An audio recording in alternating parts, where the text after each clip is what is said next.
আমি নাকি মাছ চুরি করেছি। ও জানে না ওর বাবার মতো ওর মতন ভিখারি আমি নয়। আমার বাবার 150 বিঘে জমি। আমরা প্রথম দিন থেকে অভাব কিরাম জানি না।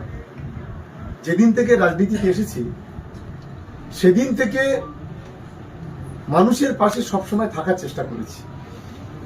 জীবনে কোনোদিন জেল খাটিনি, পুলিশ ধরেনি, কেস নিজেদের আমার নামে কোনো কেস হয়নি কোনো দিনের জন্য আজ পর্যন্ত।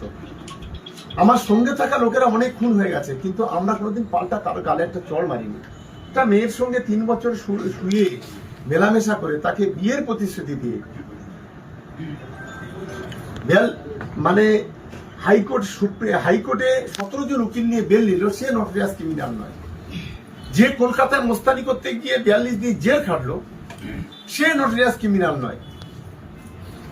যে পুলিশের গাড়িতে লাঠি মারলো, পুলিশের গাড়িতে আগুন ধরালো, পুলিশের মাথা ফাটালো যার লোকজন, যার মদতে জীবনে কোনোদিন লোকাবে গেলাম না, আমরা নটোরিয়াস ক্রিমিনাল হয়ে গেলাম।